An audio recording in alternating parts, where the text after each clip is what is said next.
Scotia News. Tonight, no service. Starting this fall, cell phones must be turned off in Nova Scotia classrooms. Money refunded. An Annapolis Valley woman who filed a complaint about a door-to-door water systems company gets her $12,000 back. And jumping for joy. Twins from East Lawrencetown bring home rope skipping gold. Isolated showers this evening. We're clearing, and then some showers and drizzle setting up overnight into early Friday. Not a bad day overall, though. We'll break it down with your full Friday and weekend details coming up.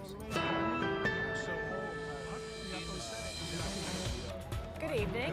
The Houston government is issuing a province-wide directive for cell phones in the classroom. Starting in September, elementary school students will have to put away their phones for the day. Junior and high school students will be able to use them at lunch and recess, but not during classes. But as Jean LaRoche tells us, schools will also be able to set their own rules. Students arriving at this school in Clayton Park are focused on getting to class, not on their phones. That's because since last September, the junior high has been a phone-free zone. Every time that we looked at an incident, both in the classroom or on the school grounds, it always stemmed from social media. She says limiting cell phone use has significantly decreased those incidents, which is why the province wants all schools to impose some sort of control. So this really sets our minimum expectations across the province for policies that schools will implement, so that we know that there will be consistency across the province in terms of cell phones not being present in class during instructional hours. But at this junior high, the tougher no phones rule will remain. It's worked well for us this year, so we wouldn't be taking that approach because we've seen such an increase in socialization at lunchtime. Our kids are playing at lunch, and even inside, we've invested a lot in play equipment outside, but also board games in the classrooms. And it's getting back to developing those social skills. That's just fine for these students. I see that there's been many positive impacts from last year to this year.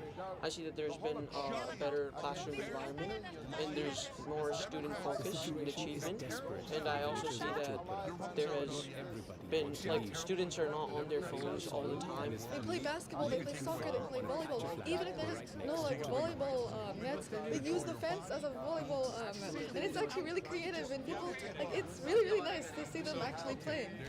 But at this high school in Cox Heath, Cape Breton, the new restrictions are less welcome. I know a lot of people like to watch stuff on their phone to be goofing off during class, but at the same time, I rely on my phone for important messages from my mother, where she can't really call the office every few minutes. They should be allowed when you're finished your work and you have nothing else to do, because I think that's something that can keep you occupied and not doing other bad things during class time. And when this comes in place, will you still use your phone? Probably, yeah. I don't really agree with that, but I probably would use it. Which means how effective a province-wide policy is will depend on how well individual teachers can enforce the rules and how keen students are to limit their screen time. Jean LaRoche, CBC News, Halifax. An 87-year-old woman from Berwick was killed in a car crash yesterday, and police have charged a 37-year-old woman with drug-impaired driving causing death. First responders were called to Wolford Ridge yesterday afternoon. RCMP say a Santa Fe failed to navigate a turn while on Ridge Road. The vehicle hit a Toyota Corolla that was off the road, as well as the woman standing next to the car. The woman was pronounced dead at the scene. The driver of the Corolla, a 92-year-old man, suffered minor injuries. A child that was in the Santa Fe was also taken to hospital. A Nova Scotia woman who filed a complaint with the province about a door-to-door water systems company has received a full refund. It comes after months of pushing Atlantic Environmental Systems for the money back, just 1 week after she went public with her story to the CBC. Angela McIver reports. The osmosis system was underneath the countertop here, and they removed all of the system. Natalie Lent happily said goodbye to the reverse osmosis system she had to filter her drinking water. She says it never worked properly, along with 2 other units she bought last summer from Atlantic Environmental Systems. In total, they cost nearly $12,000. Now the equipment is gone, she has her money back. So relieved, absolutely relieved, because I didn't think anything positive would come out of this 9-month ordeal. I really didn't, but it did. Lent is one of several people who complained to Service Nova Scotia, alleging aggressive sales tactics and poor customer service. Atlantic Environmental Systems had its sales license revoked in PEI last August. The company appealed that decision and lost. In Nova Scotia, the Better Business Bureau issued an alert for a pattern of complaints alleging the company uses high-pressure sales tactics, particularly targeting senior citizens, and does not clearly or transparently notify customers about its policies. It certainly made me quite embarrassed for a while to think that I got myself in this situation, but having found out that a lot of other people that have been going through the same thing gave me a little bit of relief, but not a lot of relief, because I felt bad that everyone's going through it. In a statement to CBC, owner Danny Goldman says he did not agree in any fashion with Lent's complaints, asserting that lab tests showed the systems were in fact working. But since his team could not independently confirm or refute or prior various claims, he says he decided to cancel the sales agreement and issue a refund. Goldman recently defended his company at a provincial hearing. A decision on whether he will be allowed to continue selling water systems in Nova Scotia will be made in the coming weeks. Angela McIver, CBC News, Halifax.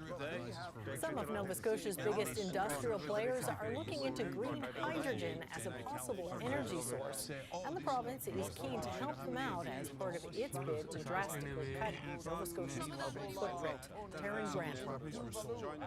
Factories like Port Hawkesbury Paper are the biggest individual energy consumers in Nova Scotia. To align with the province's goal of net zero greenhouse gas emissions by 2050, they have to start making big changes. 3 companies are teaming up to explore whether green hydrogen might be the answer. So we decided to put our heads together and come up with an idea of how we could positively use hydrogen once it's developed on a commercial scale. Port Hawkesbury Paper thinks hydrogen could help power a boiler at its mill. So does Michelin for its tire plant in Bridgewater. And the Shaw Group is looking at hydrogen to power a clay kiln at its brick factory in Lance. The province gave the companies $450,000 to study whether green hydrogen will be a good fit. But there's no green hydrogen being produced in Nova Scotia, so where would they get the fuel? No, we're not looking to produce it ourselves. There's businesses coming in with the manufacturing know-how, and we'll leave the expertise to those companies, and we'll look at how, as a industrial member of the community, how we can utilize those new technologies and products. The province has greenlit 2 companies to build green hydrogen plants in Nova Scotia, just down the road from Port Hawkesbury Paper. Both have said they're focused on exports, but this provincial official is counting on some hydrogen fuel staying in Nova Scotia. As these export projects develop, we expect there'll be also opportunities for domestic use of green hydrogen, and really defining the best opportunities for green hydrogen where we can best use it is a really important part of that. The company is working with a non-profit group to find someone to study green hydrogen for them. They want the study to look not only at their specific factories, but also at general industrial uses for green hydrogen in Nova Scotia. So when we look at the industrial sector in Nova Scotia, there's multiple different ways that hydrogen could be used. With Port Hawkesbury Paper, Michelin and Shaw, I think we have 3 industrial partners that have an interesting scenario to explore. Right? This is a feasibility study, or will be a feasibility study for potential use of it. This doesn't mean that it will be used in their applications, it's just an exploration of it. If green hydrogen production gets off the ground in Nova Scotia, we're still years away from anyone being able to use it. But these companies are hoping that if that day comes, they'll be ready. Taryn Grant, CBC News, Halifax.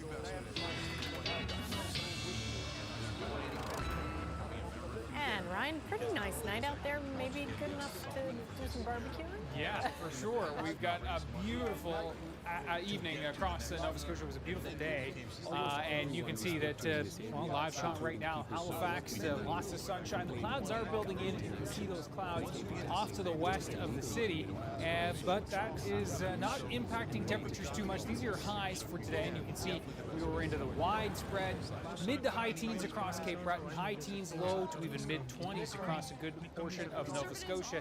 Now, we are seeing a couple of very isolated showers bubbling up here into the southwest. Those actually appear to be fizzling over the last couple of radar returns, and there are those clouds that are starting to kind of fan into the southwest. And we'll see increasing clouds tonight, and the chances for some isolated showers and drizzle as this next weather system over the Great Lakes spins its way into the region, and that is going to continue to impact us right through the weekend, though it will not be a washout. Tomorrow's forecast, more cloud in the mix, but we will be seeing some sun breaks. That chance for some drizzle along the Atlantic coastline with fog patches in the morning, then the development of some sunshine, and then just an isolated chance of a shower from the south and west. Note the winds in from the east. That is going to impact temperatures. The warmest temps are going to be found to the north and west tomorrow. In and along the Atlantic coastline, temperatures will be likely closer to around 14, 15 if your feet are in the water, even cooler than that. Now, as we look into the Friday night time period, that low departs. We're looking at a few showers to roll in Friday night into Saturday, but again, not a washout. These are isolated showers. We'll likely see a few sun breaks. Similar story on Sunday. Some sunshine, a few shower chances, but we won't be just hunkering down for the entire weekend. There'll be plenty of opportunities to stretch our legs. We'll break it down in more detail with your 7 coming up. All right, we'll talk to you soon. Thanks, Ryan. The former Nova Scotia MLA and Cabinet Minister Bill Estabrooks has died. A Facebook post from his daughter Tricia Estabrooks says her father died Tuesday evening in Edmonton. He was 76 years old. Estabrooks was a member of the Nova Scotia NDP, representing the riding of Tivoli Prospect for 15 years. He developed Parkinson's disease and retired from provincial politics in 2014. Liberal MLA Ian Rankin now represents the riding of Tivoli Prospect. He says Estabrooks gave him advice when he first ran for office and had the ability to connect with people from all walks of life. He's just someone that everybody could relate to. Everybody called him Bill, and he insisted with that when he was a minister. Even if he talked to people in departments, he wore a shirt that said, "Call me Bill," and I think that's how politicians should be. They should not take themselves too seriously, and it's a sad day, but he leaves behind a strong legacy for the whole province, really. Before entering politics, Estabrooks was a teacher and school administrator. He served as a minister for numerous departments, including energy and transportation, under the only NDP government in Nova Scotia's history. Second World War veterans were in Normandy, France today to commemorate the 80th anniversary of D-Day. We'll have more on that ceremony later in the show. But here at home, Veterans Affairs Canada hosted ceremonies for military families who were unable to travel to Europe. The largest event happened in New Brunswick. Brett Ruskin has more from Moncton. 80 years after they stormed the beaches of Normandy and D-Day, these 3 Canadian veterans were honored today by the government of France, by the ambassador of France to Canada. They were given Légion d'honneur, the Legion of Honor, the highest award of merit given to any French person, more recently, any Canadian veteran as well, who fought in the Second World War. So we saw Russell Cade, we saw George Ferguson, and Horace Blackford, the 3 veterans who fought on D-Day, who were here for the commemoration ceremony and then given this award. The ceremony that happened here in Moncton happened in 2 parts. The first part, down the road, down a pathway from where I'm standing now, saw various speeches, including that from Minister of Foreign Affairs Melanie Joly. Here's what she had to say. At a time of global uncertainty, we must vigorously defend our values of democracy, freedom, and peace for the next generation of Canadians, so they can enjoy the same security and prosperity given to us by those who fought so hard for our freedom. After the minister spoke, the procession moved down towards this park area here where we speak with the Governor General of Canada, Mary Simon. Here's what she had to say about today's ceremony. We remember this day 80 years ago on that 80-kilometer stretch of the Normandy coast. that so clearly represented our resolve as allies to fight for freedom. We remember because so many lives were lost and so many others came home with injuries, both physical and mental. Again, this was the largest commemoration ceremony in Canada. It was organized by Veterans Affairs Canada.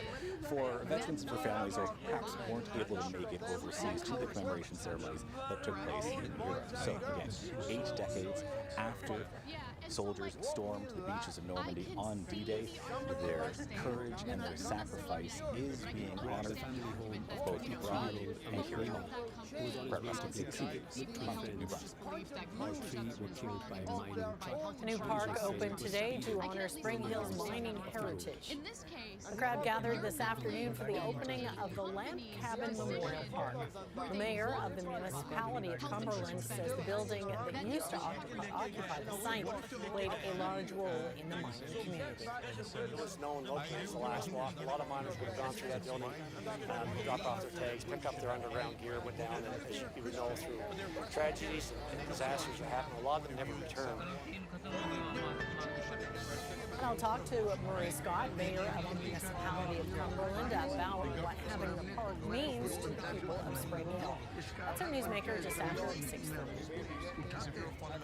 Well, a pair of 12-year-old twins from East Lawrencetown are leaving their mark on the competitive skipping scene. Haley and Jordan Russell participated in Rope Skipping Canada's national championships in Waterloo, Ontario last month, and they brought home 3 gold medals with their team jumped Canada.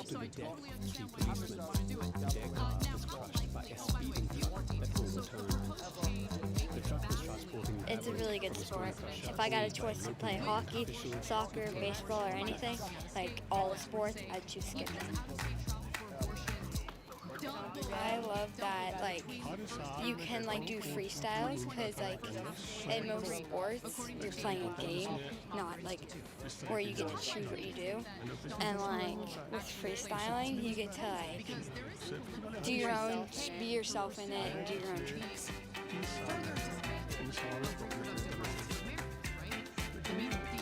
I started skipping when I was in grade 1, and I found interest to it because it was a really unique sport to learn instead of like being in hockey or something.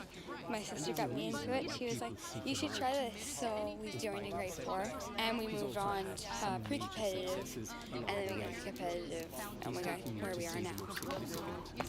Tell me about how you felt going into nationals in Ontario. It was nerve-wracking a little bit. Once you got it done and over with, it was really fun. We like had a lot of fun in skipping and out of skipping. We went out to eat every night with the team. We skipped all together. We were always together. It's like a big family of skippers. So we got 3 gold medals. One of them was for speed, double unders, and our double Dutch speed. That was like our overall points. And then our other one was for double Dutch, freestyle, and like single rope, which Haley competed in. Then another one was for freestyling it and overall, just overall, all the points, like all double Dutch, all everything. We came in first place for that one too. How did it feel to win first place? It felt really good because we've been working so hard for it. Do you have advice for people who want to get into skipping? Be yourself and don't be scared. Like, it's going to be scary when you're walking out on that stage seeing everybody, all the judges. But when you start hearing your music, you're not going to hear anybody in the crowd. It's just going to be like you're practicing, showing your friends and your coaches, and you're just hearing your music. And, like, you just be yourself.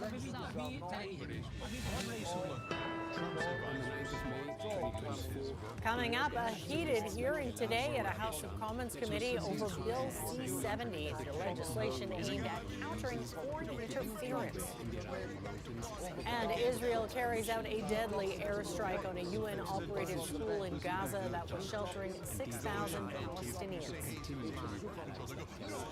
Ryan is up next with his full weather forecast. We'll see you in just a few minutes.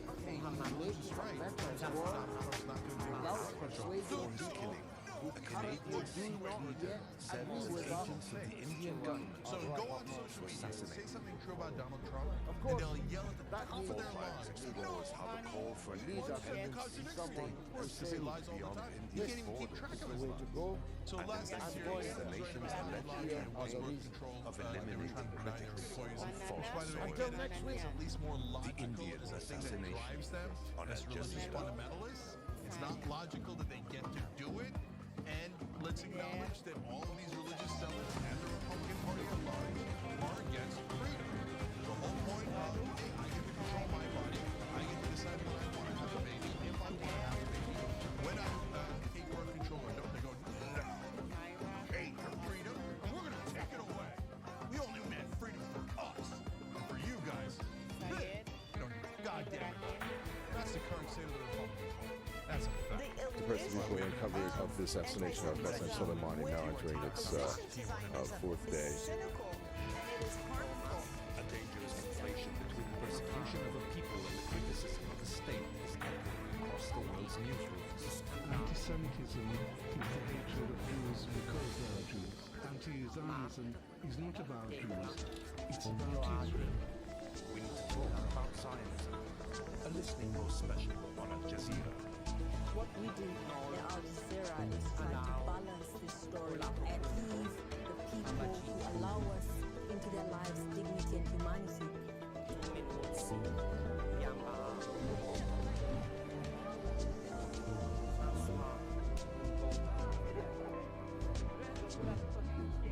At least 70 Palestinians are killed by Israeli forces across Gaza on Thursday, one day after a UN school is hit without warning. But despite the fact that this school was targeted, Palestinians chose to stay here because they believe that there's no place safe in Gaza.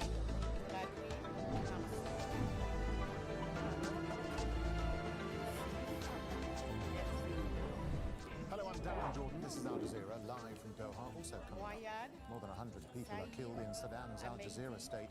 Witnesses say the paramilitary rapid support forces attacked a village.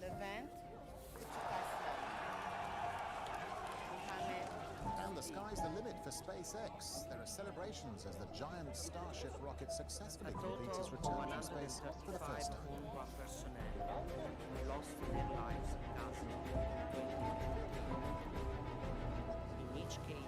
We begin in Gaza, where at least 70 Palestinians have been killed by Israeli forces across the strip since Thursday morning.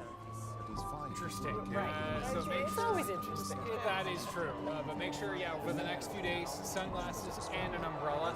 Not so much for tomorrow. Tomorrow really is kind of the morning drizzle to contend with and fog patches, and then a chance for showers Saturday and Sunday. But we'll see the sun in the mix as well. Opportunity for sun, right? That's right, and a better opportunity on Sunday, I think. Okay. We'll break it down in a second. Let's first show you our video, our webcam shot, and this is getting increasingly foggy at Bon Beach. Yeah.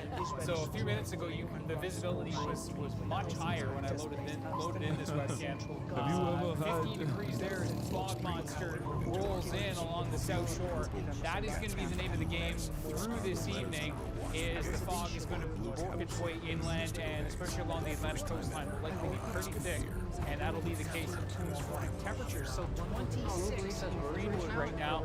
Terrific. That is our hotspot, and you can see temperatures much cooler along the Atlantic coastline. Western Head at 13, Canso at 13, and you can see that, you've been through the Shetticamp area, temperatures near 12 degrees. It's been kind of that light sea breeze type day there. A couple of very isolated showers kicking around Cape Breton. A couple of isolated showers kicking around here as well. Those are starting to fizzle as the last couple of radar returns. So not expecting those to be sticking around for too much longer. And there's that low-level cloud and fog that's starting to creep its way in. As this next system starts to approach, the winds are going to become easterly tonight into tomorrow, and that will help to push that fog in. That's going to keep those temperatures cooler along the Atlantic coastline tomorrow than they were today. But inland, it'll be another quite nice this day, though not nearly as bright as it was today.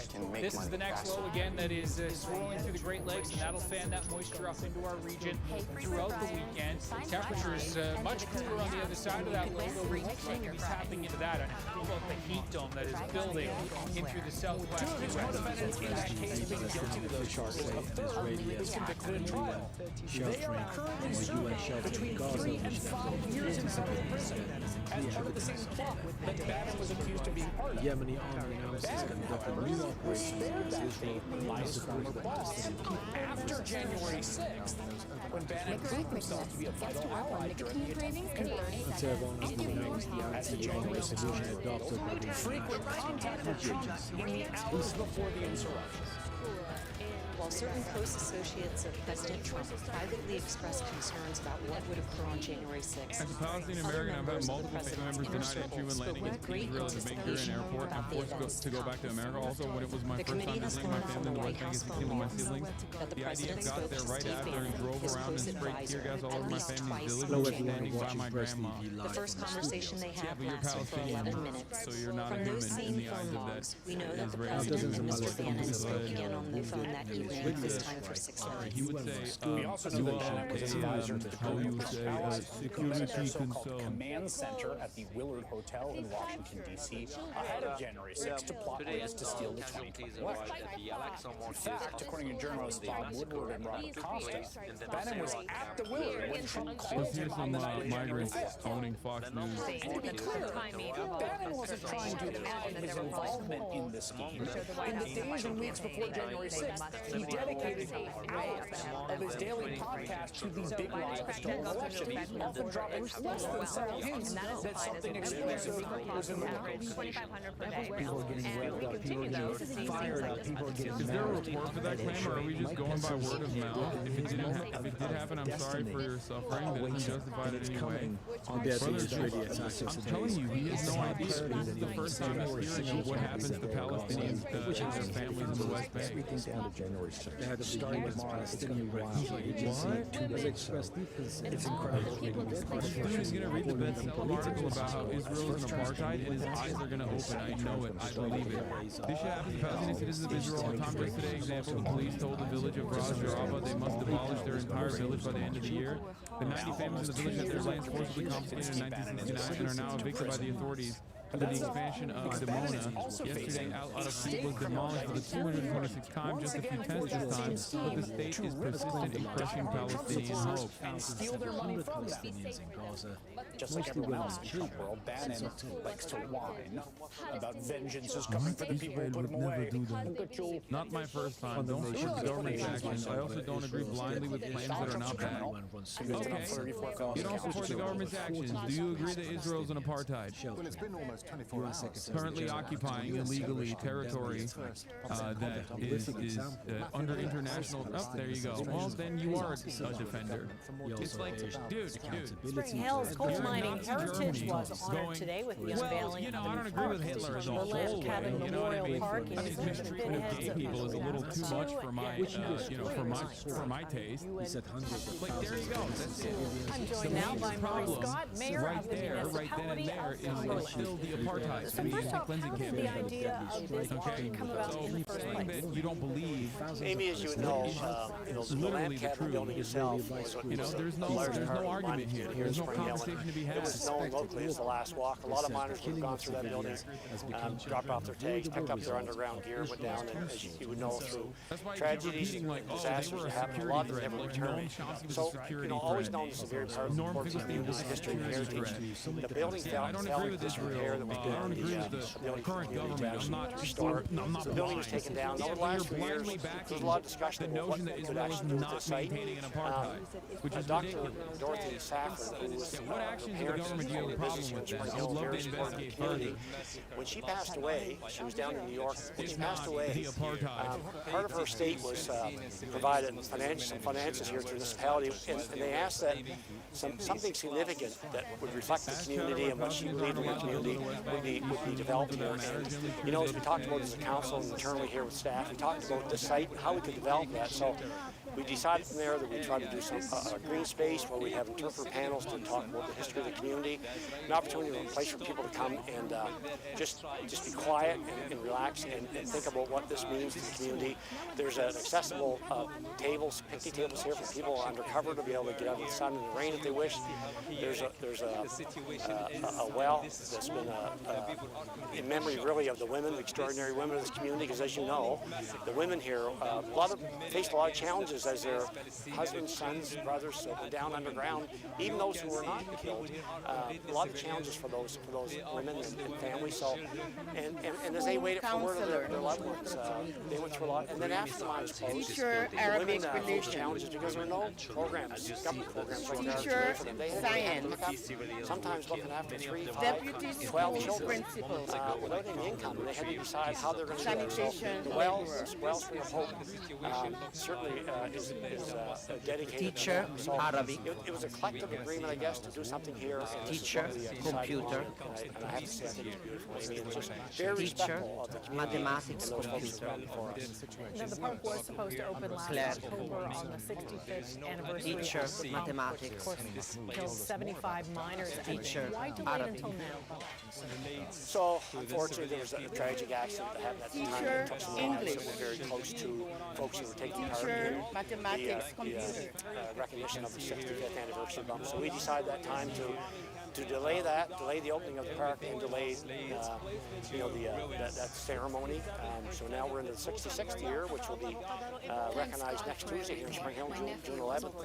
Is Davis Day, and that will be the first time we get together to remember again another year of the folks who passed before us. But certainly the ability to open the park at this time of year, it's a great time of year to do it. It's a beautiful day, and we're looking forward to watching people coming here to advantage themselves of the information that's here in these interpreter panels. Well, what do you think this park will mean to the community as well as others who are able to visit? Look, Amy, I think it's going to mean a lot. We have some folks here today who are, one lady's from the Netherlands. Her ancestors worked in the mines. There's even a name she found on one of the interpreter panels here that talks about one of her ancestors. And we had a news reporter who was here, who was actually here during the bump for 2 weeks. 19-year-old reporter at the time. He's back here today at 85 years old. I think it means everything. I was asked this morning, is this a happy time or a sad time? And I think it's a bit of all that. There's a lot of mixed emotion here. But I think truly it's an opportunity to look to the future. Never forget our heritage and our history, but look to the future. And I think that this green space, this park, with the information that's available here and the interpreter panels, I think it's going to be looked well upon by the community and all those who visit here throughout the year. We have a lot of visitors that come to the Isabel Simpson Heritage Center, which is across the road, which was the old nursing station. And we have folks come here to the Miners Museum, which is out the road, and they're all looking for more information, and certainly this would be a big part of that going forward. There's definitely a lot of history there. Mayor Scott, thank you for your time. We really appreciate it.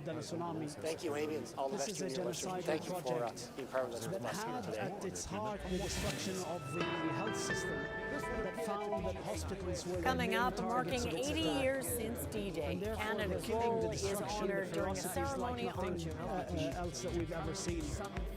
So one of the reasons why they've been trying to silence us is that these European governments are complicit in the war. They increased the supply of weapons to Israel 10 times since the beginning of the war. They've maintained the genocidal project for over now 8 months. And that's why it's critical that we, as witnesses to this genocide, campaign inside Europe so that the voices of the victims of this genocide are heard. A senior Hamas official has dismissed the Gaza ceasefire plan proposed by the US President Joe Biden as just words without any practical guarantees. Osama Hamdan said the Americans have not presented. And I think we have seen, the impact of the leaks and when classified information is released. The RCMP also said it won't be releasing names. I will not be confirming or denying anything with respect to individual politicians or in general. Government members said that Conservative leader Pierre Poilievre could easily get the names himself by asking for a security clearance, like some other party leaders who can request classified briefings. I do have top secret security clearance, unlike the leader of the Conservative Party. Conservatives say security clearance is a trap that would prevent them from speaking in public. There's a proverbial muzzle based on what is learned in that briefing. Is that not right? There are absolutely limits to what the leader of the opposition will be able to say. But, says the spy master, he would be able to act. There are other mechanisms that have been referred to, including for the leaders to have the information and make decisions. Someone that may not be allowed to run, may not be allowed to sit in a caucus because of the information, the classified information is being used. Bill C-70 would change the law in a way that might allow information like the names of those compromised MPs to be released in the future, even if it would normally violate privacy laws, as long as the public interest in knowing clearly outweighs the invasion of privacy. The government said today it wants to have that bill in place by the next election. Evan Dyer, CBC News. The Israeli military says it carried out a precise pre-dawn strike against a Hamas target in central Gaza. But Hamas officials say the strike on a UN-run school killed more than 30 people, including 23 women and children. They say the school was filled with Palestinians seeking shelter. Israel says some of the classrooms were used by militants. Chris Brown has the details. Israel's military says the rooms in the school turned shelter where its missiles struck were hiding Hamas militants. But at the nearby hospital, many of the casualties were children with catastrophic injuries. Lots of rubble fell on my legs, Ahmad al-Mahdavi said. My father was crushed to death. The head of the UN agency that used to run the school said up to 6,000 displaced people were sheltering there. He said it couldn't verify claims that militants were there as well, but Israel's military released images of some of the fighters it said it killed without mentioning civilian casualties. We conducted the strike once our intelligence and surveillance indicated that there were no women or children inside the Hamas compound, inside those classrooms. The U.S. said Israel needs to offer up a better explanation for why so many civilians were killed. If you have seen 14 children die in that strike, that shows that something went wrong. The ceasefire proposal released last Friday is being pushed hard by the Biden administration, but so far does not have firm yeses from either side. They're fully aware of the kind of Israeli ambivalence with regard to the plan. This analyst says Hamas wants a permanent end to the fighting in exchange for releasing Israeli hostages in the first phase of the deal, which Israel does not want to agree to. They want to be able to operate more or less at will. So they want a ceasefire deal that doesn't necessarily end the war. Hamas is very leery of that. Canada, the UK, and more than a dozen other countries have issued a joint declaration saying now is a decisive time to make final compromises to close the deal. The fact that neither side has said an explicit no is keeping precarious hopes alive. Chris Brown, CBC News, London. Second World War veterans, world leaders, and others gathered today to commemorate the 80th anniversary of D-Day in Normandy, France. More than 14,000 Canadians stormed Juno Beach as part of the largest invasion by sea in human history to help liberate Europe from Nazi Germany. As Julia Wong reports, their bravery, service, and sacrifice were marked for ceremony. The mood was somber and reflective as thousands of people gathered in Normandy to commemorate the anniversary of D-Day. The ceremony at the Juno Beach Center involved flyovers, readings from students, and a round of applause as the names of 13 Second World War veterans were read out loud. Mr. William Cypher. A handful of those veterans landed here on Juno Beach on D-Day. Later, those veterans who were the VIPs of this ceremony were brought down to Juno Beach for a visit. Prime Minister Justin Trudeau said that Canada was a small country that played a big role on D-Day, and he says Canada remembers those soldiers' stories and their sacrifice. Democracy is still under threat today. It is threatened by aggressors who want to redraw borders. It is threatened by demagoguery, misinformation, disinformation, foreign interference. We must all continue to stand for democracy day in, day out. We owe it to future generations. We owe it to the great women and men in uniform who sacrificed so much for our collective freedom. We spoke to people in the crowd, and many of them came from Canada because they specifically wanted to be here to mark this milestone. There were people of all ages, from all different backgrounds. Here's what they had to say about what it meant to be here. It's incredible to think about the sacrifice that so many made for the freedom of our country and our world. And it's very hard to imagine what this would have looked like. Such a peaceful place right now. It was so overwhelming, like, because I've only seen it on TV and I read about it in books and learned about it in school, but to actually be here and step on the beach where so many Red River Métis, you could say they were youth, gave up their lives for the war. You were saying it's just hard to describe everything that you've been feeling over the last little while. Tell me more about that. Well, it's hard to explain because it's coming out of nowhere, so you don't know why, but it's just a feeling, you know. It's really hard to explain. Ceremonies to mark this anniversary will continue on Friday, including a commemoration at a Canadian war cemetery. Julia Wong, CBC News, Juno Beach, France.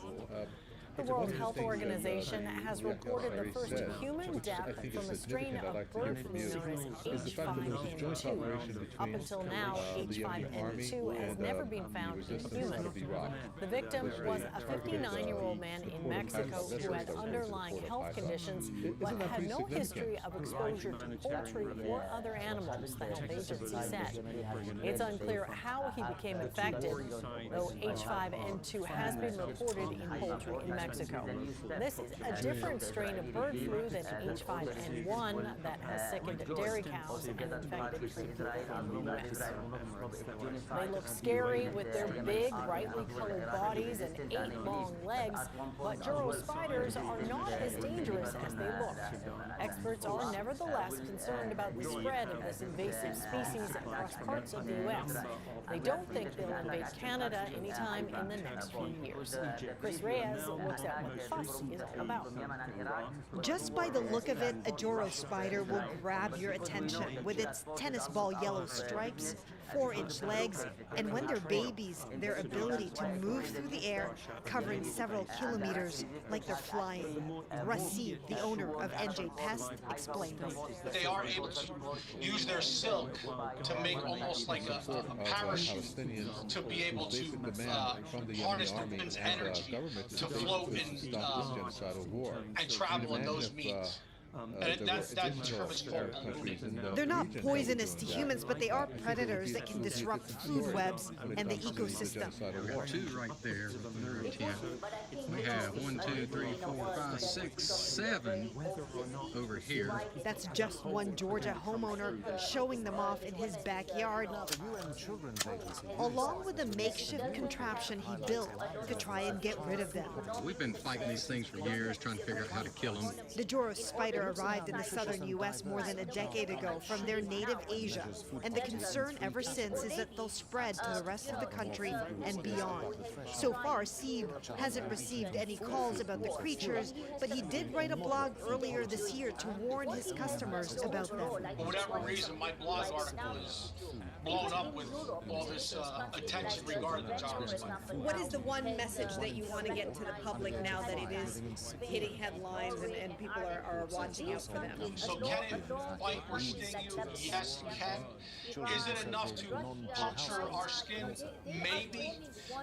And then you'll probably get some localized swelling and some pain, but that's really about it. Despite their flamboyant qualities, the Juro spider is shy and won't likely try to go indoors or anywhere near people. They generally keep to themselves, not usually aggressive. But they can be a nuisance, and in that case, take cues from that Georgia home homeowner and his trusty spider trapper. Gets them one at a time before they can balloon away. Chris Reyes, CBC News, New York. A water main break in Calgary has left hundreds of homes without water and triggered an emergency alert that the city's water supply is in a critical state. This morning, officials urged residents and businesses to conserve water. Every drop of water will count until we get this repair done. And we need everyone in the city to pull together while we were in this critical time to help us save water. Officials have advised residents not to wash dishes or run appliances that use water. They've also banned outdoor watering to conserve water that could be needed to fight fires. A boil water advisory has been issued for Bonas in the western part of the city. The cause of the break isn't yet known, but officials have described it as both large and complicated. While some big department stores are closing, one is actually expanding. A prominent Quebec-based retail chain is taking over 2 Toronto mall spaces once held by Nordstrom. Simons plans to spend $75 million on the expansion, increasing its store count to 19. Sophia Harris has more. Luke Gillett wants to wear a pink suit to his upcoming wedding, so he came to Simons. So why do you shop here? I like supporting Canadian-owned businesses, so that's part of it, but the selection is great. Simons is a Canadian success story. The Quebec-based retailer sells clothing and housewares at 17 stores across Canada. It's set to open 2 additional locations next year. We're very excited about these 2 new stores in Toronto. It's a bold move in a tricky market, plagued with rising costs, fickle customers, and giant online competitors. We have a lot more choices as customers today. We have digital shopping. We have ultra-fast fashion players. Whether you agree with their practices or not, customers are shopping these websites. Plus, Simons is taking over part of this ill-fated section of downtown Toronto's Eaton Centre, previously home to department stores Eaton's, then Sears, then Nordstrom, each of which shut down. And Simons' next-door neighbor will be the Bay, which has closed several locations. The customer is evolving, the customer is changing, but the department store is not evolving with them. Simons insists it's different. Sales grew over the past 2 years by 3%. The CEO says the retailer remains relevant by staying in touch with customers. How do you know that in a year from now you won't be going out of business doing liquidation sales? I guess you never know, right? The reality is we have to stay competitive. We feel we know the market, and we listen to our clients. Some downtown Toronto shoppers hope Simons gets it right. I hope, but I think the space is like haunted. Simon's got a lot of great brands. They have great prices. Yeah, I think they're gonna be the ones that stick around. Simons thinks so, but in the fickle fashion market, ultimately the customer gets to decide. Good day. Sophia Harris, CBC News, Mississauga, Ontario. Strength in energy and base metals helped Canada's main stock index post a small gain today, while U.S. stock markets were mixed. Here's a look at how they did as we head to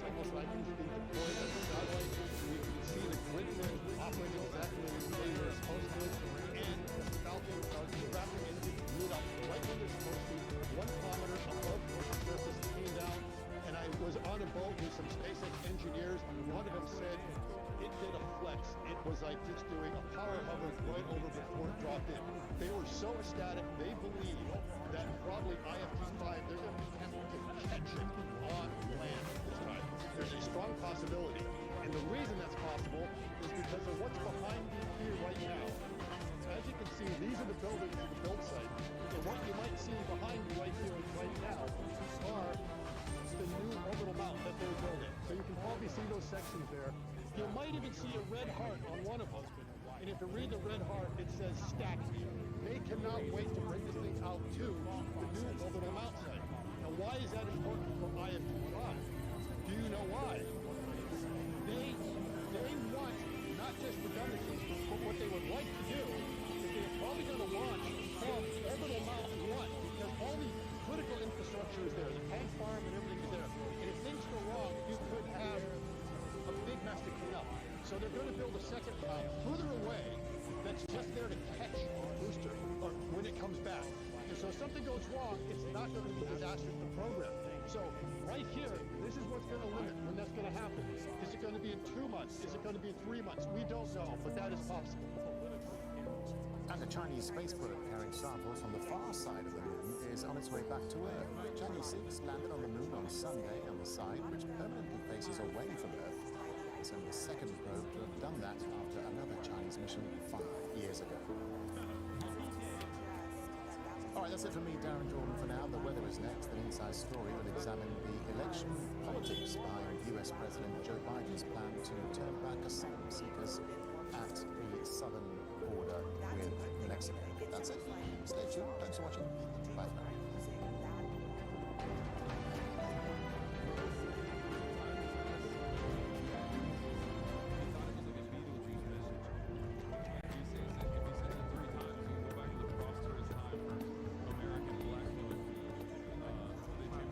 Seasonal range doing what it's supposed to do. So ragged can be pictured by satellite as you can see. So the line really stretches from southern China across to Japan, and slowly northwards over the next couple of months, you drop downwards. Now, the flooding that occurred earlier in the year from southern China has mostly gone away, but where it hasn't just been topped up quite a lot. Now the seasonal heavy stuff. It occurs in Taiwan. So Saturday, small islands, southern Japan has up to a degree as well. And that line follow that to the Philippines to Sulawesi, so Borneo is likely to get some big thunderstorms. South and west of that is a much drier picture than the JSOK, which is correct. A lot of coastline too. Yeah, definitely we do, and of course that's going to be the case over the next few weeks as well. Let's have a look at our viewer picture of the day, and this one we're going to zoom in to a coast. Digby County, and a beautiful spot as always in Little Brook right on St. Mary's Bay, but this one a little different. And thanks to Michelle for sharing this. The poppies blooming on this D-Day, of course. That's very appropriate. Very fitting. Thanks to Michelle for sharing that. The perfect picture on this day. And Ryan's picks at cbc.ca. Thanks to Michelle as always. We've got Friday in Little Brook and across the southwest. A chance of a late day shower. Really the greatest risk of precipitation world is going to be early in the morning. Some drizzle, patchy drizzle and shower activity. Clouds will dominate, fog patches, and then we'll see some sunny breaks developing into the afternoon. Northern Nova Scotia is going to be warmest away from that easterly flow, and we will see then Saturday kind of a similar story. The warmest temps will be further to the further inland. The Atlantic coastline will actually be a bit cooler. We will also see those shower chances on Sunday, but I think we'll see the sunshine right through the next 3 days, at least glimpses of it here and there. We'll take what we can. Well, a teacher in Quebec City was concerned about his students' lack of in-person social connections, so he found a solution. DJ AWOL decided to use his personal collection of retro arcade and video games to bring students together. At lunchtime, his history class at Quebec High School turns into an AWOL arcade. Everyone's welcome and kids can play some games together.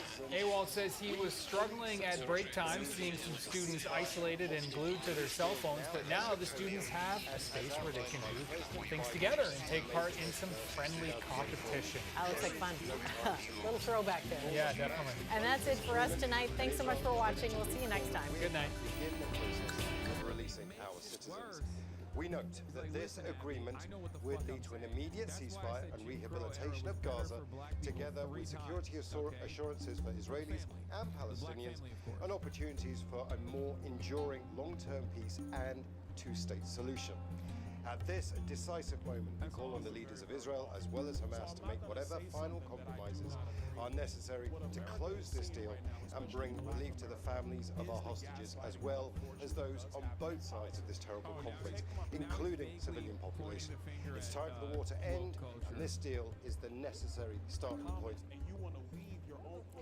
June 6th marks 80 years since the Western Allied invasion of Nazi-occupied France. US soldiers commemorated the day by reenacting the landing on the beaches of Normandy. US President Joe Biden joined France's Emmanuel Macron in Normandy for one of several ceremonies planned on Thursday. Just one other story to bring you. At least 5 people have died in flooding in Algeria. Heavy torrential rains have battered cities in the northwestern part of the country. Some of the victims were in a vehicle that was swept away by floodwaters.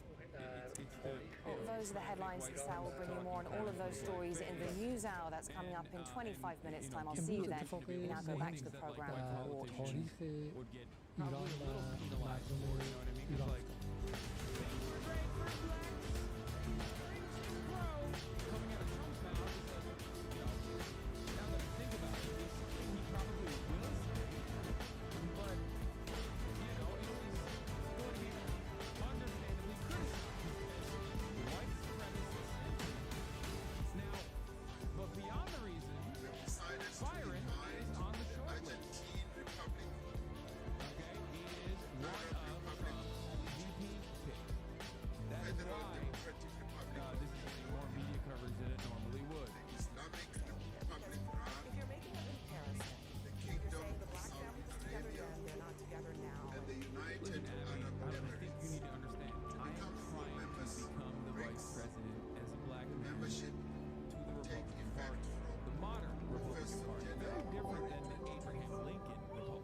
Cairo, the morning of Monday, the 5th of June, 1967. A day that will change the history of the Middle East. A plane is waiting to take off towards Sinai. Marshal Abdel Hakim Amr, Deputy Supreme Commander of the Egyptian Armed Forces, is making a morale-boosting visit to troops deployed on the borders with Israel for the last 3 weeks.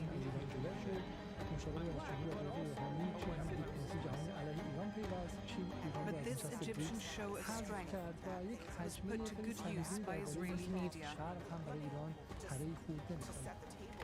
Memories of the Holocaust were invoked to persuade Israelis they were facing a threat to their very existence. The 6 new members, Argentina, Egypt, Ethiopia, Iran,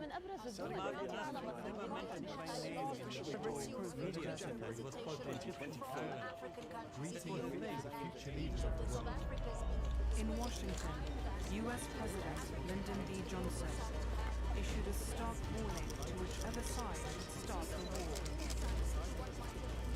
It was a thinly veiled threat to the Egyptian leadership. As far back as Obama, it's the same thing with Biden and Kamala.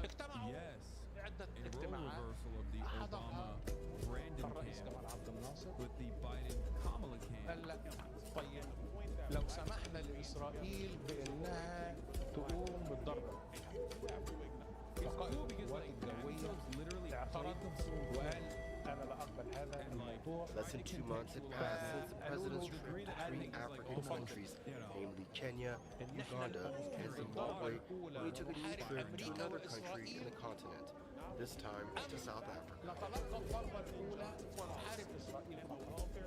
That's the issue.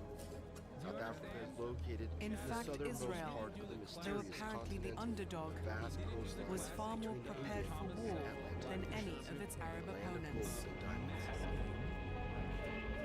South Africa is a multi-tribal society, including several widespread spectrum Israeli of Chief cultures, of Staff languages, and Yitzhak religions, Rabin with a toured the population front of line about to meet 63 troops million waiting people, for a green light. various ethnicities and races, the majority of whom are native blacks, and about 8% of them are migrant whites. It is one of the countries in Africa with a large population. And also to think that we should strike first. And the striking first was in line of Israeli reaction. To describe the multicultural variety in South Africa, they usually call it the Rainbow Nation. The opening attack would be the much-rehearsed Operation Focus. According to the World Bank, South Africa is the largest gold exporter in the An world. aerial strike to It has a destroy medium the to high Egyptian Air economy Force on the and the ground. second largest economy in Africa. When I noticed my hair was receding, I said, I'm going to shave it. I have a nice head. We might have some peaks and some bumps The here, Israeli but Air hey, Force it looks prepared good enough to shave. The first blow. This place is, wow, nice. got some great investment advice. Okay, well, don't hold out on us. Avoid high fees. That's why we switched to Questrade. Before, we were in mutual funds, giving away 2% high fees every year. Times 30 years, that could have been hundreds of thousands of dollars next. That's ridiculous. Ridiculous would be knowing that and not switching. They would arrive at our Egyptian airfield in exactly 7 Michelin innovates once more with Michelin acoustic technology, reducing cabin noise by cushioning road vibrations.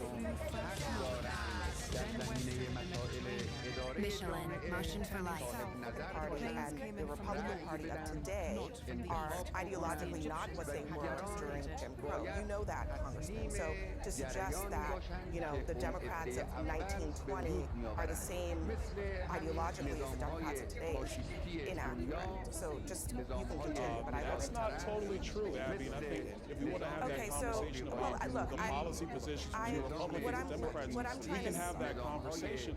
One of the other Abby, things, do you want to have a conversation? one of the other things, since you brought it up, because since you brought it up on the conservative thing, the other thing that you said was Black people voted more conservatively. Were you talking about them voting for Republicans? It is one of the known forms of racial discrimination. Well, I mean, if we're talking about the Jim Crow era, I don't think black people were voting conservatively. I don't think black people were voting at all. Europe, and especially Britain, during the past centuries, and had captured the country. That's an odd take in and of itself. Majority. The set of laws deprived the black majority that's just an empirical fact. That's what we know that did happen. And the only corollary that I am making to the whites is that when families are together and now you're trying to find a way for you to build wealth within your family unit, you're thinking about public policy in a myriad of ways. Because at the end of the day, you want your children to be able to stand on your shoulders. I was very, very fortunate. My mother was able to build a platform for me to be able to stand on and to be able to achieve. Same for my sisters. I'm a very blessed individual because of that. My only point is that when you have a family unit, husband and wife living together, striving together, grinding together, raising children together, you start thinking about public policy in a myriad of ways. And my belief is that dynamic allows people to start thinking about public policy in a much more conservative way as opposed to a much more progressive way. That's my point. That might be, I mean, I think you're a Republican, so you're entitled to that opinion. But I think what people are taking issue with is you made a couple of statements of fact. And one of the things about, I was asking you about whether you were talking about Black people voting for Republicans. You know, in the time period that you're talking about, the LBJ time period, they started voting for Democrats.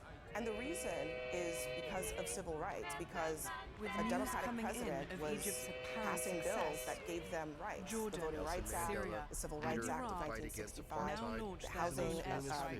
the Housing Fairness Act.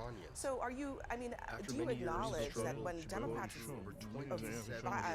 Black voters vote for Democrats, it's actually because there's a history there, there's a reason that they voted for Democrats in that time period, not because they were just getting welfare money. Abby, let me be clear. I don't deny that. I think it's also important for the record to be clear that you had the vast majority of Democrats in the Senate were filibustering the 64 Civil Rights Act led by Robert Byrd, who, by the way, was a mentor to Joe Biden when he went into the United States Senate. So this is the long way to do the whole, like, this is the long way to do the party realignment never happened, and also that that actually Democrats are the real racists still. Oh, he did it already? He said that already? Oh, I missed it.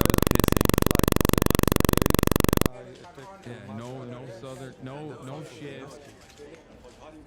We're going to talk about the history. Let's talk about it clearly. Abby had to help him with the welfare thing? Yeah. Republicans have been the ones who were pushing not just the 64 Civil Rights Act, the other 4 Civil Rights Acts that occurred before 1964. That's the history of the country. I'm not denying that. Southern Democrats who finish my point. Again, on the facts here, there were Southern Democrats who opposed the Civil Rights Bill, but a majority of them voted for it. It was also led by a Democratic president. So you acknowledge that Southern Democrats were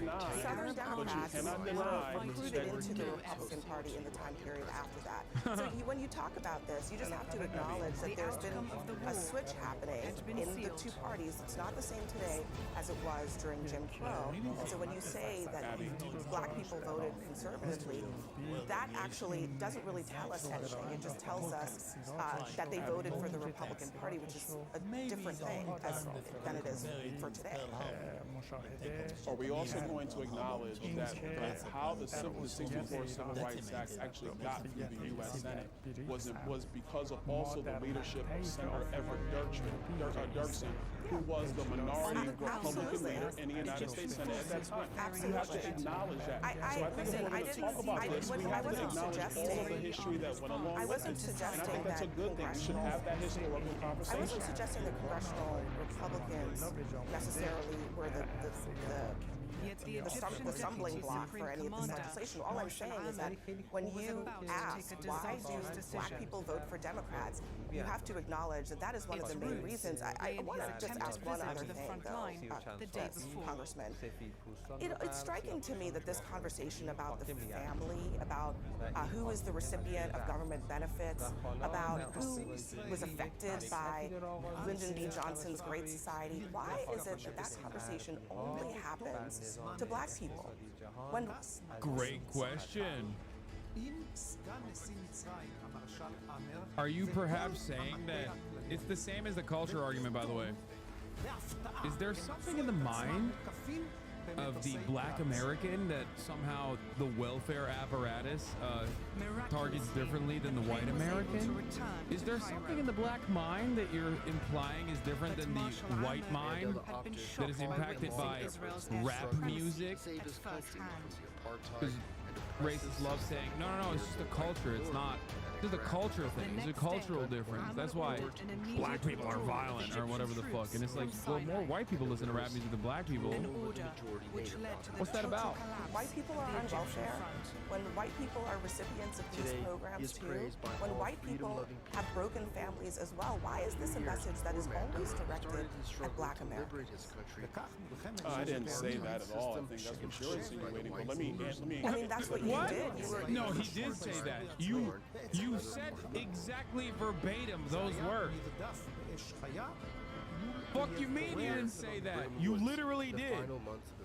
Like, you used exactly those words, man. You were if you're gonna, am I allowed to answer the question? Let me step in. Okay, a couple of things. Yes, Lyndon Johnson's Great Society, if you look at the empirical data, was destructive in part, and I said even in my comments yesterday in Philadelphia, in part to black families throughout the United States of America. You also had some of the very damaging policies around the criminal justice system. The 94 crime bill, which was authored by Joe Biden. He's like, the crime panic that Democrats capitulated to they had occupied the whole was of the a Sinai Peninsula direct consequence and of the Gaza Strip. By the way, this is such a perfect study. The crime panic was created directly by the Republican Party, and the Democrats went along with it willingly, including the crime bill that Joe Brandon supported and authored. Okay? Now that's really interesting, because it feels to me like we are going through that same exact panic right now with the border bill. It feels like democratic capitulation to right-wing framing on issues because they don't really give a shit about any real policies or the outcome is genuinely devastating for the material conditions of all the people that it targets. And beyond that, Republicans can stand and posture as though you are responsible for it. How odd. How interesting. By Joe Biden. Yes, you had the war on drugs. It was also very damaging to black communities. All those things have contributed to that. And where we are... The crime bill wasn't, and crime panic was not just the Republican Party freaking out. Many white liberals absolutely went along with that narrative in the 90s. No, I agree. I know. And that is exactly what's happening with the immigration shit right On the now. afternoon of the first day of the war, the Israelis began their That is assault exactly against what's going on with immigration. White liberals are fucking panicking. And instead of the other side saying, hey, you got to be reasonable, what the fuck are you doing? What are you saying right now about these immigrants like being responsible for so much crime or whatever? And addressing the actual truth of the matter, liberals are leaning into it. Industry, technology, and their economic development. Today in America is trying to have the economic policies and the public policies so that all people can thrive. And if you're actually going to compare economic policies and public policies between the 45th president and the 46th president, it's without question they were better under the 45th. So if you're going to examine today, if you're going to examine today in America, and where we're ignoring a UN quote for you have to have the right set of economic policies and the right set of public policies. I'm going to interrupt you on the fact. On the fifth day of war, the black unemployment rate was the lowest in American history under Joe Biden, just last year. The poverty rate for black people is the lowest under Joe Biden. So you cannot say empirically for black people that from a financial level, things were better under Trump. There are other ways that you can make this case, but you cannot say that. Actually, let me respond to that.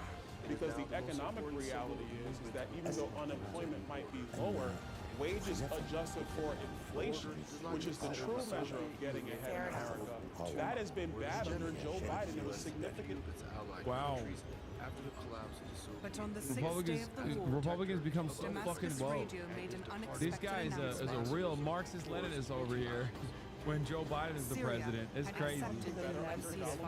Because we did not have massive inflation, and people were making more money, which means you're taking more money home, which means you can begin to prepare for your family, which means you can start to prepare and begin thinking about ideas of getting assets, accumulating assets, and generating wealth. Joe Biden's economy, Bidenomics, like he likes to call it, I know they don't even use the word anymore, that's been destructive of so many families in our country, including black families in our country. That is the empirical economic fact that we have to account for. Inflation, I 100% agree with you, is a problem for all families, including maybe even especially black families. But you also cannot ignore that there are a lot of statistics that suggest that black Americans are doing well under Joe Biden, better than they were doing under Donald Trump. I want to ask you one last thing, because I know that this is actually happening as we're talking. We've learned that you are on the list, obviously, for VP candidates, and that you've received some vetting materials from the Trump campaign to be potentially a VP. Can you confirm that, and is there anything more you can tell us about how that process is going? Well, I'm not going to confirm that right now. I had a conversation with the Trump campaign about that, and I'll leave that very private because they're going to go through their deliberations. President Trump's going to make a decision. I will say, prices in America have been up over 20% since Joe Biden has taken office. That's hurting everybody. When prices are up 20%, trust me, I can go into the supermarket, go into the gas station, everybody is struggling. That is the fact. And that is why so many Americans, especially Americans who are minorities in this country, are leaving Joe Biden and the Democrats and looking towards Donald Trump. Congressman Donalds, we appreciate you joining us tonight. Thank you. The Senate has failed now to advance a bill to protect access to contraception. And Majority Leader Chuck Schumer announced they will vote on IVF protections next week. Rapper says he sees black men identifying with Trump. They're losing Curtis Jackson. But on Capitol Hill today, it was a rapper who got a lot of attention. CBS News congressional correspondent Nicole Killian joins us. Nicole, you got a chance to catch up with 50 Cent. What did 50 have to say? Well, 50 or 50, depending on how you refer to him. I mean, look, he was up here for a specific reason. He was accompanied by civil rights attorney Ben Crump, and he really wanted to advocate for a generational wealth when it comes to African Americans in particular. He has a number of companies, including one that involves spirits, and so he wants to see an increase in minority representation. You know, he felt that he didn't get a fair shake when he first started his business and wants to expand opportunities again for people of color. So that was the nature of his visit. But in that context, I did ask him about the election because the Biden administration has done a lot of work in this space. But at the why people never really miss the opportunity to say 50 when talking about 50 Cent? Does 50 Cent even say 50 Cent? The Israelis basked in an aura. Same time, 50 Cent has made comments in the past, including back in 2020, where he suggested that people vote for then President Trump, although he later walked those comments back. So I asked him what he's thinking about the upcoming election. Take a listen. We're heading into another election, so have you made a decision about who you're going to support? I'm not sure how to answer that question, to be honest with you. Have you made a decision? I haven't. What do you see as the significance of African American men in this election? Thank you, everybody. For both of you. I see them identifying with Trump. Why do you say that? Because they got RICO charges. I don't know if he was referencing the case down in Georgia, where we, of course, know that former President Trump has been charged and is facing RICO charges in that state. But that aside, you know, what is significant about his comments is that, again, back in 2020, his then support briefly of former President Trump got a lot of attention, and being a major figure like that, I think it was a joke, man. That, you know, that can be influential when it comes to the African American vote. And so similarly, we know both campaigns are really trying to advocate for the black vote. We have seen the president's support slip among African American voters. The issue even garnering a lot of attention here on Capitol Hill in a separate issue with leader Hakeem Jeffries and Byron Donalds kind of now in an internal beef because Byron Donalds made some comments at a campaign event just yesterday suggesting that African Americans were better under Jim Crow, to which Hakeem Jeffries replied on the House floor today that that is an outlandish statement and ignorant. So that being said, you know, this is all about both sides really trying to advocate and make their case to African American voters. But as you can see, there are a number of different perspectives. Prosecutor. Dude, I swear to God, there's no better way to show that, like, most of our institutions are, you know, pretty fucking white than having a real news article crafted around 50 Cent making a joke and simultaneously be like, well, are black people actually siding with Donald Trump because he has a RICO charge? Yeah, dude, black people are like, oh yeah, he's going to prison just like me. Come on, dude. Furthermore, and in defiance of international law, yeah, Hunter Biden, I'm not doing the Hunter Biden news bit. We're going to talk about racism in America, alive and well, folks. Showcasing martyr President Abraham Raisi's dynamic leadership. Lauren Boebert, Colorado Republican, making the White House look good. Oh my God, he's trying to fuck, dude. To enhance citizens' lives. Messianic urge to settle those areas.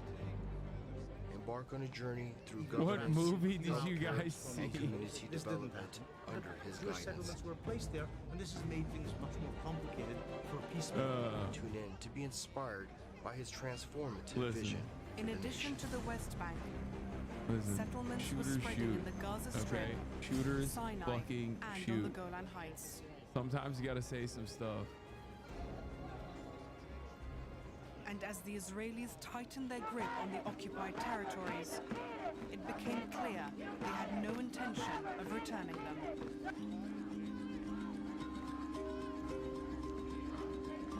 About an incident at Maryville High School's graduation between a parent and the district superintendent on Friday. Our Jalen Banks joins us now with video of that incident and response from the district. Jalen?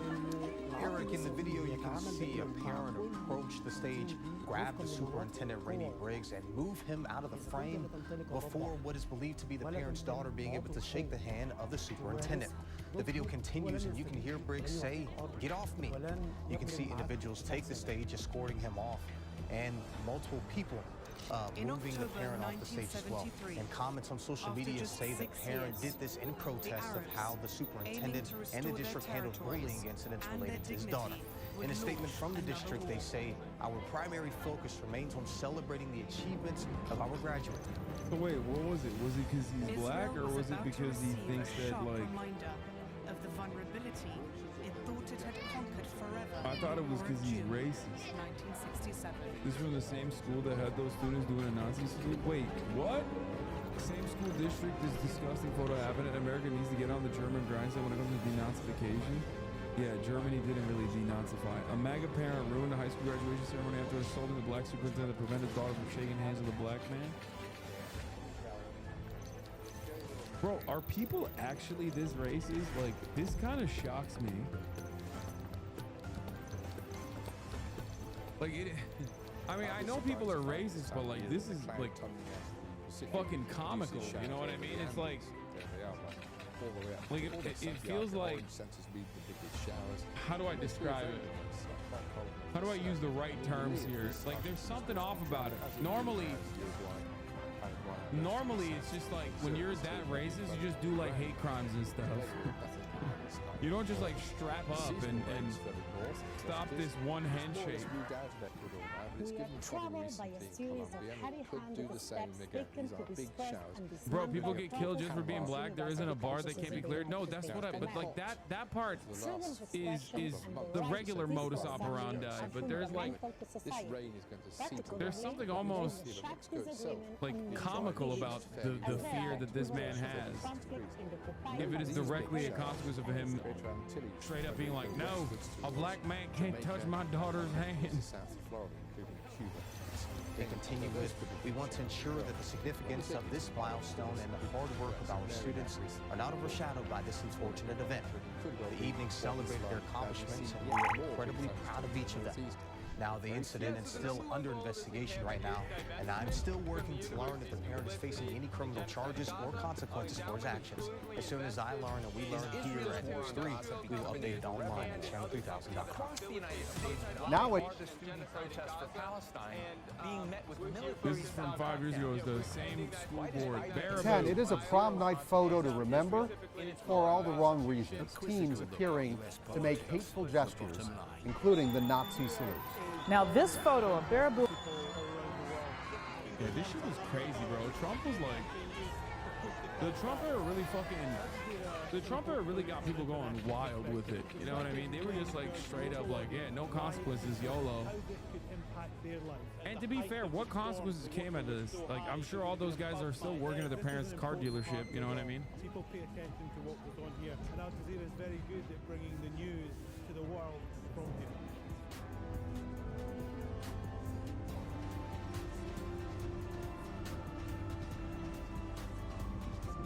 High school students spread across social media, and tonight it's getting international reaction. That school district is discussing next steps. New at 10. This town has like 1,000 people, mind you. Yeah, all of them are Nazis, it seems.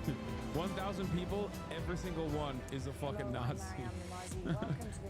Your headlines on Press TV: the UN and the EU strongly condemn Israel's deadly strike on a school sheltering civilians in Gaza, calling for an independent investigation. Several residents expressed outrage and concern over this photo, and they recommended certain action that they hope the school board will take. The photo posted Sunday evening shows a group of junior boys posing for a prom photo last spring in front of the Sauk County Courthouse. The caption reads #Baraboo-Proud. Many of the teens have their arms raised in what looks like a Nazi salute.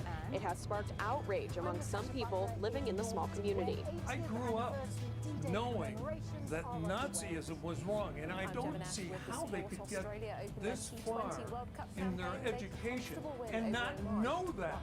Greg Sakra told the board that his father was shot by a young German boy during the war. Hello everyone, This watching photo Press TV live from studio.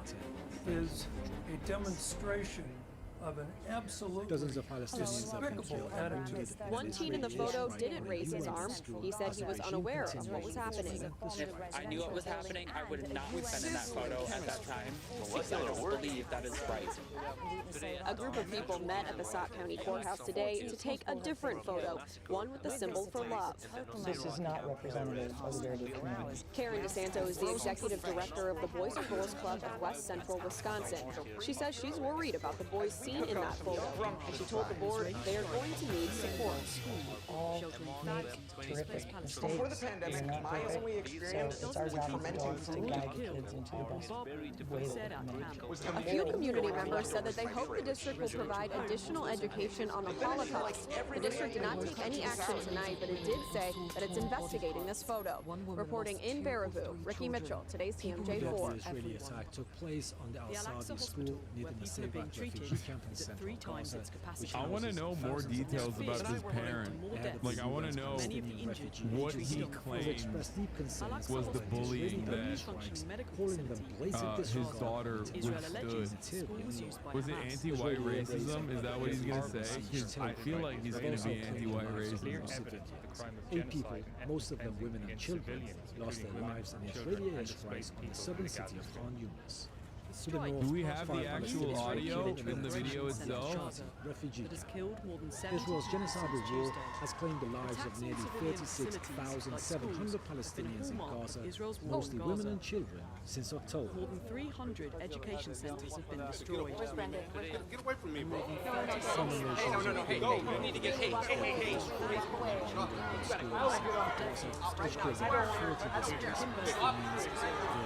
Yeah, he hit him with a Shrigley Dickley when he first walked up.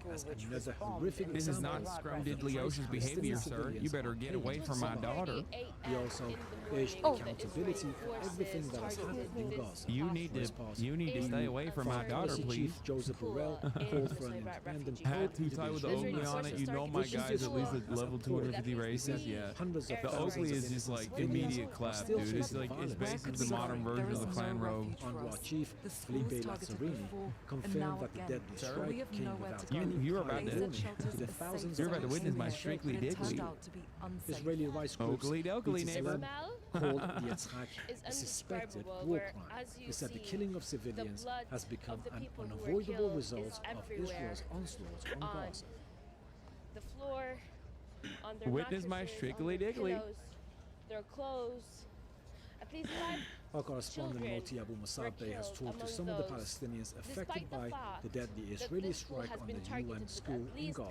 Let's take a listen. Last night, here on the other side, are still Palestinian families. We are now located in Asadi school. That's my daughter. The Israeli occupation forces committed an appalling I can't make out what he's saying.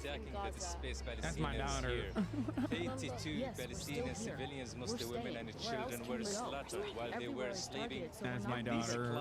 Everywhere else in this school. Get away from me, bro. We are Hey, go. You need to get, hey.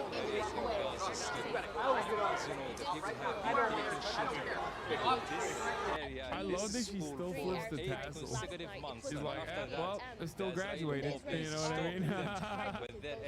That was funny. She's like, listen, let's not get my dad's clear-cut white supremacist beliefs get in the way of me graduating from this fucking high school, okay? The situation is in this school that people are completely shocked with this appalling. There's another version of the video where the subtitles have him saying, I don't want you touching her. Yeah, he says, I don't want you touching her.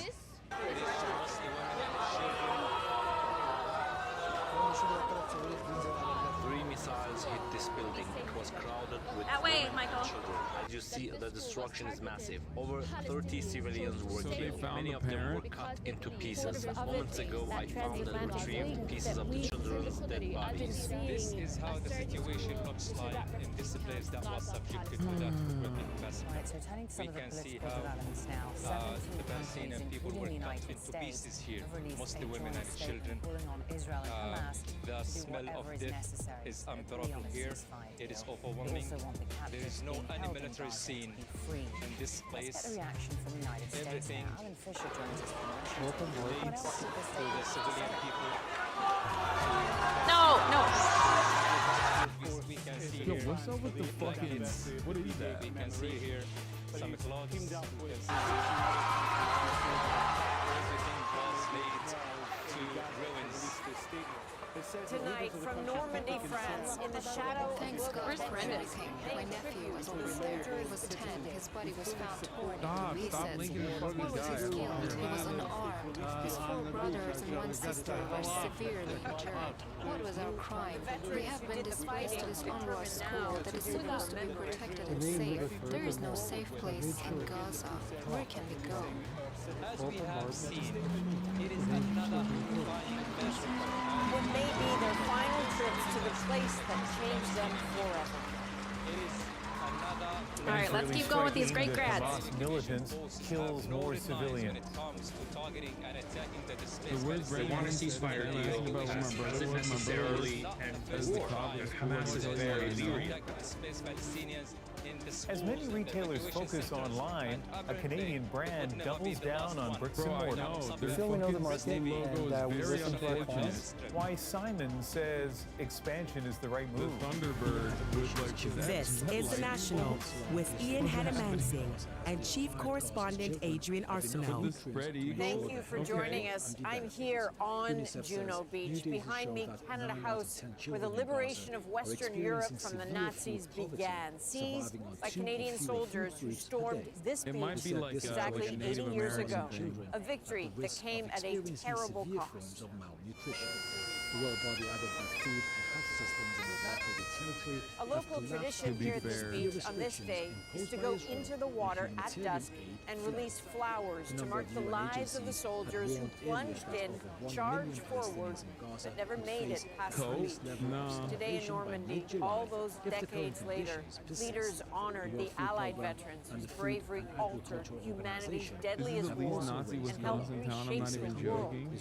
So few of those veterans are left, and their legacy may be more fragile now than ever. I'm just saying, like, looming over the day, a sense that the institutions and freedoms forged from victories on these beaches face rising, possibly perilous challenges. Margaret Evans begins our lightning bolts. What's happening here, bro? This high school Aerial has some weird dance in the shit going on. skies above Normandy's beaches.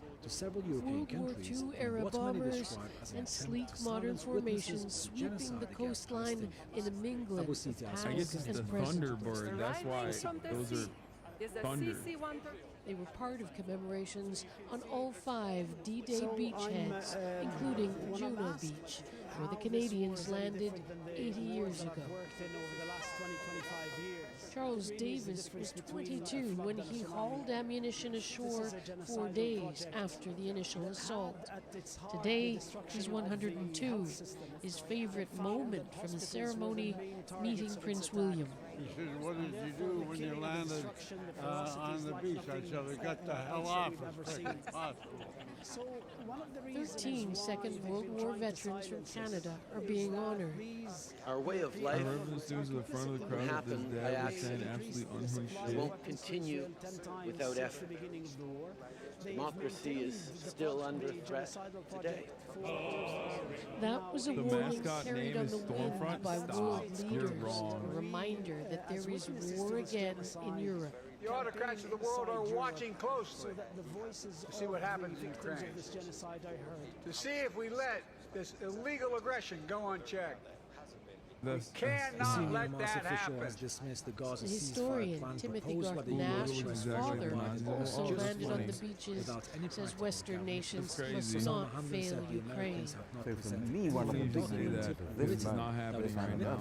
Okay, is sucks to suck. what are we It's going to do happening. about the 3-minute war ad break at the top of the hour. that's how we actually what. have the same determination to help Ukraine That's what's happening, bitch. win this war that we had At the top of the hour, there's a 3-minute ad break. Before 10 leaving minutes late, Juno Beach, sometimes. Canadian You no longer want veterans to see made them. one All you more need to do is pilgrimage subscribe. through the dunes For and down to $5 the or water. free with the Twitch Prime. Some By might be connecting their Amazon last. Prime. There's another place, though, where past and present still mingle, as long as memories are kept alive. So, Margaret, Biden and Trudeau referred to the war in Ukraine, but that wasn't the only concern hanging over this day. No, Adrian, a lot of concern about elections. Voting is underway here and in other EU countries for the European Parliament. And there's an anticipated or expected rise in support in a number of countries for hard-right populist parties that support Russia, that are against the European Union. The EU, of course, was created after the Second World War in a desire to bind countries like Germany and France together in a community. And there are worries about elections in the United States and the potential return of a Trump presidency. Many European leaders, governments, the capitals across this continent are worried about the transatlantic link. They don't see Donald Trump as being supportive of it. That transatlantic link that we've been seeing in such strong display along these beaches over the past few days. Margaret, thank you. King Charles spoke at a separate ceremony marking the contributions of British troops at Normandy. Our nation and those which stood alongside us faced what my grandfather, King George VI, described as the supreme test. So the King spoke at the Gold Beach Memorial, unveiled in 2021 and carved with the names of the more than 20,000 British soldiers who died at Normandy.